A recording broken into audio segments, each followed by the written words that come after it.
Here is part 2 of Stickeen by John Muir.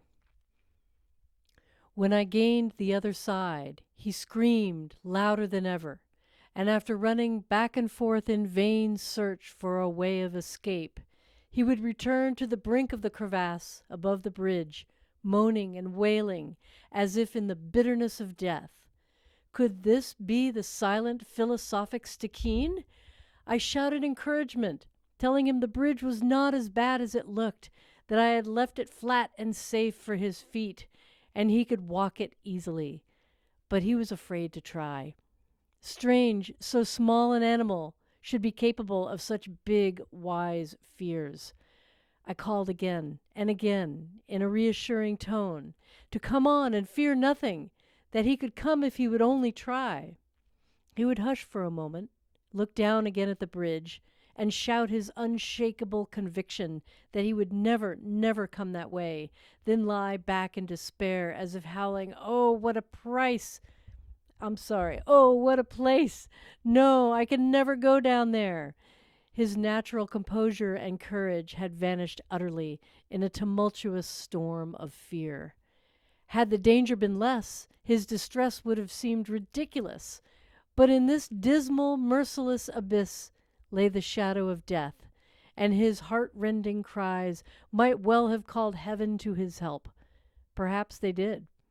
So hidden before, he was now transparent, and one could see the workings of his heart and mind like the movements of a clock out of its case.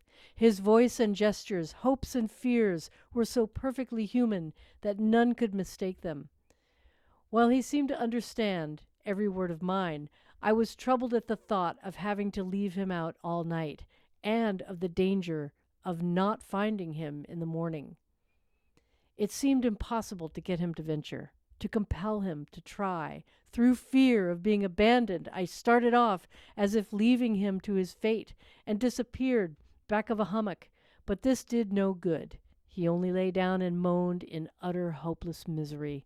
So, after hiding a few minutes, I went back to the brink of the crevasse, and in a severe tone of voice shouted across to him that now I must certainly leave him. I could wait no longer, and that, if he would not come, all I could promise was that I would return to seek him the next day. I warned him that if he went back to the woods, the wolves would kill him, and finished by urging him once more, by words and gestures, to come on, come on. He knew very well what I meant, and at last, with the courage of despair, hushed and breathless, he crouched down on the brink in the hollow I had made for my knees, pressed his body against the ice, as if trying to get the advantage of the friction of every hair, gazed into the first step, put his little feet together, and slid them slowly, slowly over the edge and down into it, bunching all four in it and almost standing on his head. Then, without lifting his feet, as well as I could see through the snow, he slowly worked them over the edge of the next step, and down into the next, and the next, in succession in the same way, and gained the end of the bridge. Then, lifting his feet with the regularity and slowness of the vibrations of a second pendulum, as if counting and measuring 1, 2, 3, holding himself steady against the gusty wind, and giving separate attention to each little step, he gained the foot of the cliff. While I was on my knees leaning over to give him a lift should he succeed in getting within the reach of my arm, and here he halted in dead silence, and it was here I feared he might fail. For dogs are poor climbers. I had no cord. If I had one, I would have dropped a noose over his head and hauled him up.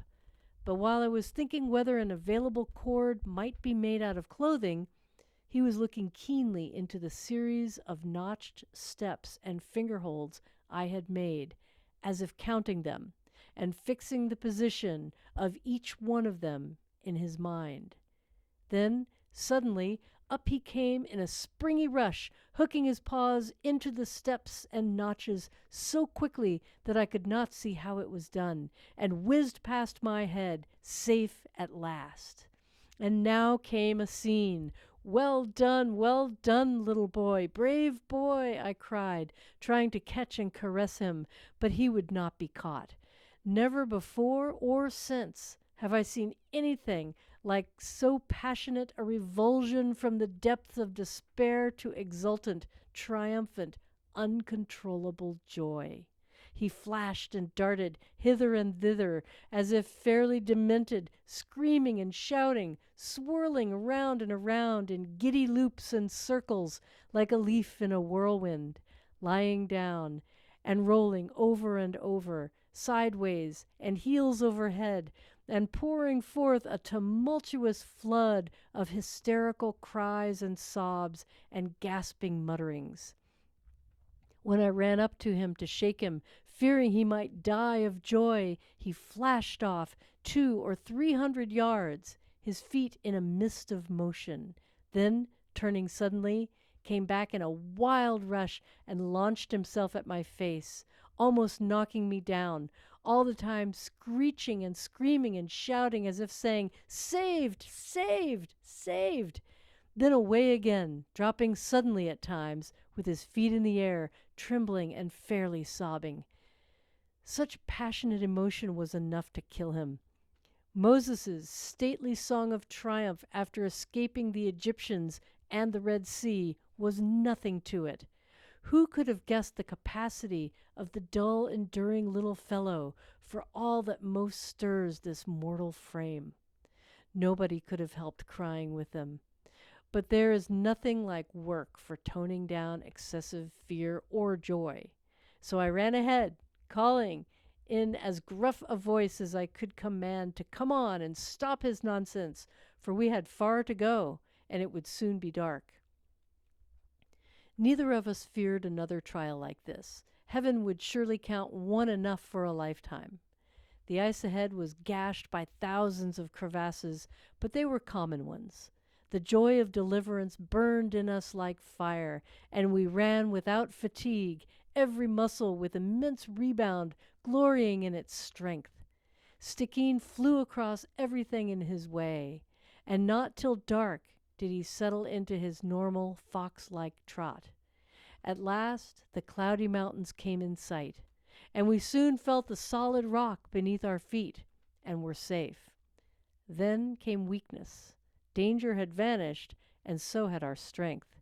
We tottered down the lateral moraine in the dark, over boulders and tree trunks, through the bushes and devil club thickets of the grove where we had sheltered ourselves in the morning, and across the level mud slope of the terminal moraine. We reached camp about 10 o'clock and found a big fire and a big supper. A party of Hoona Indians had visited Mr. Young, bringing a gift of porpoise meat and wild strawberries, and Hunter Joe had brought in a wild goat, but we lay down too tired to eat much, and soon fell into a troubled sleep. The man who said, "The harder the toil, the sweeter the rest," never was profoundly tired. Stickeen kept springing up and muttering in his sleep, no doubt dreaming that he was still on the brink of the crevasse, and so did I, that night, and many nights long after, when I was overtired. Thereafter Stickeen was a changed dog. During the rest of the trip, instead of holding aloof, he always lay by my side, tried to keep me constantly in sight, and would hardly accept a morsel of food, however tempting, from any hand but mine. At night, when all was quiet about the campfire, he would come to me and rest his head on my knee with a look of devotion as if I were his god, and often, as he caught my eye, he seemed to be trying to say, "Wasn't that an awful time we had together on the glacier?" Nothing in after years has dimmed that Alaska storm day.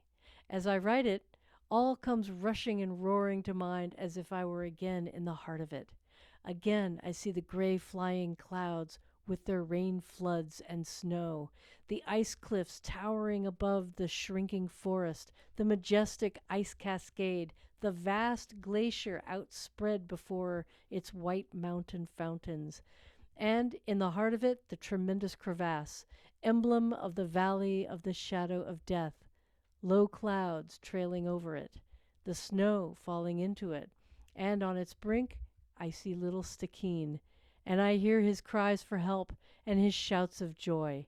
I have long known many dogs, and many a story I could tell of their wisdom and devotion, but to none do I owe so much as to Stickeen. At first the least promising and least known of my dog friends, he suddenly became the best known of them all.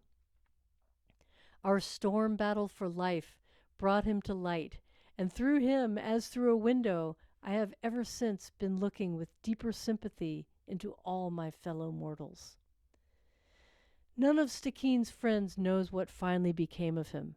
After my work for the season was done, I departed for California and never saw the dear little fellow again. In reply to anxious inquiries, his master wrote me that in the summer of 1883 he was stolen by a tourist at Fort Wrangell and taken away on a steamer. His fate is wrapped in mystery. Doubtless he has left this world, crossed the last crevasse, and gone to another. But he will not be forgotten. To me, Stickeen is immortal. So that's the end of the story of Stickeen by John Muir.